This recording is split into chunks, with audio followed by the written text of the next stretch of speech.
आज भारतातले शेअर बाजार 4% अधिक कोसळले. अमेरिकेचे अध्यक्ष डोनाल्ड ट्रम्प यांनी संपूर्ण जगातून होणाऱ्या मालावर आयात कर लावल्यामुळे किंवा वाढवल्यामुळे त्याचा परिणाम आंतरराष्ट्रीय बाजारांवर होणं स्वाभाविक आहे. अमेरिकेतल्या शेअर बाजारांमध्ये गेल्या आठवड्यात जवळपास 8 ते 10% इतकी घसरण झाली आणि 6.5 लाख कोटी डॉलर गुंतवणूकदारांचे बुडाले. आज तीच परिस्थिती भारतात येताना दिसते, पण केवळ भारतातच नाही तर आशिया खंडात सगळीकडे शेअर बाजारांचं मोठ्या प्रमाणावर नुकसान झालेलं आहे. ही पडझड कोविड काळानंतर झालेली सगळ्यात मोठी पडझड आहे. याचं कारण जेव्हा कोविड येणार याचं सुतोवाच झालं आणि संपूर्ण जगात महामारी पसरणार आणि सगळी अर्थव्यवस्था ठप्प होणार याचे संकेत जेव्हा मिळायला लागले, तेव्हा भविष्यात काय असणार हे शेअर बाजारांना माहीत नसल्यामुळे आणि कोणत्याही प्रकारची अनिश्चितता बाजारांसाठी धोकादायक असल्यामुळे शेअर बाजार मोठ्या प्रमाणावर पडले होते. अमेरिकेने लावलेला आयात कर हा केवळ धोरणातला बदल नसून एका प्रकारे अमेरिका ही जागतिकीकरणाची व्यवस्था जी अमेरिकेच्या प्रयत्नांनी गेल्या 3 दशकाहून जास्त काळ उभारण्यात आली होती त्याच्यावरच स्वतः अमेरिकेचे अध्यक्ष कुऱ्हाड चालवत आहेत आणि त्या भीतीमुळे संपूर्ण जगात अस्वस्थतेचं वातावरण आहे.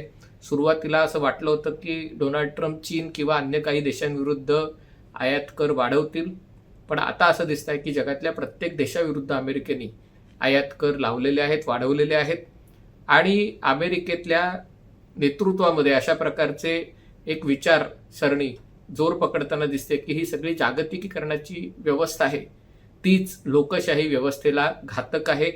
जागतिकीकरणामुळे सुबत्ता वाढत असली, सकल राष्ट्रीय उत्पन्न वाढत असलं तरी लोकशाही व्यवस्थेमध्ये या सगळ्या जागतिकीकरणामुळे डिइंडस्ट्रियलायझेशन होतंय. त्या देशातले उद्योग, लोकशाही व्यवस्थेतले उद्योग बंद पडत आहेत. सेवा क्षेत्रात फायदा होतोय, पण तो फायदा मुख्यतः बाहेरनं आलेल्या लोकांचा होतोय, जे अनधिकृतरित्या अमेरिकेत आलेले आहेत किंवा जे अति उच्च शिक्षित लोक भारत आणि अन्य देशातून आलेले आहेत त्यांचा फायदा होतोय, पण अमेरिकन नागरिकांचा याच्यामुळे तोटा होतोय. ही विचारसरणी तिथे जोर पकडत असल्यामुळे एकूणच जागतिकीकरणाचं भवितव्य आत्ताच्या घडीला धुसर दिसत आहे.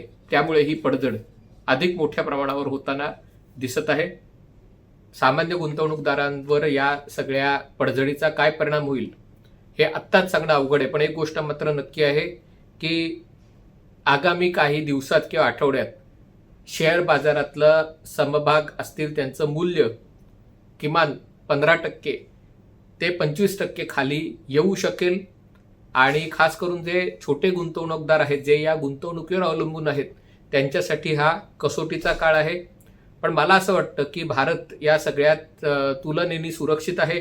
ज्याला दीर्घकालीन जर या सगळ्याचं सेंटिमेंट बघितलं तर भारताकडे मोठी बाजारपेठ आहे, भारताकडे तरुण रोजगारक्षम युवा आहे आणि भारतात स्थिर सरकार आहे आणि एक सलग 15 वर्ष राहणारं एक सरकार आहे आणि त्यामुळे भारताला याचा फटका कमी बसेल. परंतु जे गुंतवणूकदार ज्यांनी शेअर बाजारात पैसे लावून ज्यांची अपेक्षा आहे की या पैशाच्या आधारावर आणखीन 1-2 वर्षांनी पैसे काढून घर घ्यावं, गाडी घ्यावं किंवा त्या शेअर बाजारातून मिळणाऱ्या पैशाच्या आधारावर घराचे हप्ते चुकवावेत, त्यांच्यासाठी हा कसोटीचा काळ असणार आहे. ज्यांना या काळात शेअर विकावे लागतील, म्युच्युअल फंड विकावे लागतील, तर त्यांना मोठ्या प्रमाणावर नुकसान होण्याची शक्यता आहे.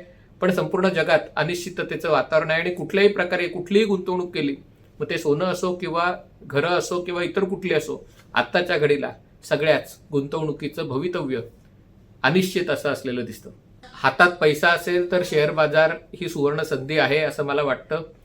फक्त हा जो पैसा आहे तो सगळ्याच्या सगळा एकाच दिवशी शेअरमध्ये न घालता मार्केट जसं पडतंय तसं टप्प्याटप्प्याने त्याच्यामध्ये गुंतवणूक केलेली चांगली. मला असं वाटतं की काही दिवस पडझड झाल्यानंतर याच्यामध्ये एक प्रकारचं इक्विलिब्रियम येईल आणि त्याच्यानंतर मार्केट पुन्हा वाढायला लागेल. भारताचं भवितव्य उज्ज्वल आहे, त्याच्याबद्दल कोणतीही शंका घ्यायचं कारण नाही आहे.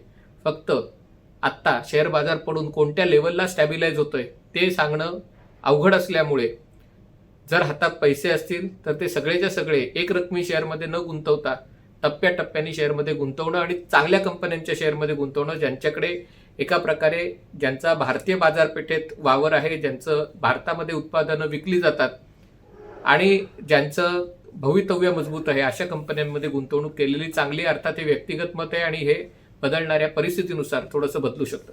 आत्ता गुंतवणूक केल्यात भविष्यात मोठा फायदा होऊ शकतो, पण या सगळ्या पडझडीचा बॉटम कुठे आहे, तळ कुठे आहे, हे कोणालाही आत्ता सांगता येत नाहीये. सुरुवातीला असं वाटलं होतं की भारतावर याचा परिणाम कमी असेल, कारण अमेरिका एकूण आयात करते त्याच्यामध्ये भारताचा वाटा अवघा 2.7-2.8% एवढाच आहे आणि त्यामुळे भारताला बसणारा फटका तुलनेने सौम्य असेल. पण नंतर असं चित्र दिसायला लागलं की युरोपीय महासंघ किंवा अन्य देश अमेरिकेच्या सेवा क्षेत्रावर कर लावतील. जर अशा प्रकारे त्यांनी अमेरिकेच्या सेवा क्षेत्रावर कर लावले तर त्याचा भारताला मोठ्या प्रमाणावर फटका बसू शकेल, कारण भारतातून अमेरिकेत होणारी निर्यात ही मुख्यतः सेवा क्षेत्राची आहे. आणि त्यामुळे मला असं वाटतं की आत्ता गुंतवणूक करताना या सगळ्या बदलत्या राजकीय परिस्थितीकडेही लक्ष असणं स्वाभाविक आहे. राजकारण आणि अर्थकारण हातात हात घालून चालतात. जरी शेअर बाजार हे अर्थव्यवस्थेचे द्योतक नसले तरी आजच्या परिस्थितीमध्ये वेगवेगळे देश काय धोरणात्मक निर्णय घेतात त्याच्यावर ही गोष्ट अवलंबून आहे. डोनाल्ड ट्रम्प यांनी स्वतः असं सूचित केलेलं आहे की 50हून जास्त देशातल्या धोरण निर्मात्यांनी, अध्यक्षांनी त्यांच्याकडे फोन केलेले आहेत आणि बसून वाटाघाटी करण्याची तयारी दाखवली. जर अमेरिकेने या वाटाघाटींची तयारी दाखवली तर फार काळ पडझड राहणार नाही, पुन्हा शेअर बाजार वाढू शकेल. पण जर अमेरिकेने असंच पुढे जायचं ठरवलं आणि चीनला नुकसान करण्यासाठी आपलं स्वतःचं नुकसान करून घ्यायचं ठरवलं तर मात्र ज्याला काही बॉटम म्हणतात किंवा तळ गाठायला आणखीन काही काळ आपल्याला थांबावी लागेल. या काळामध्ये गुंतवणूक करताना सावधानताही बाळगावीच लागेल. एबीपी माझा, उघडा डोळे बघा नीट.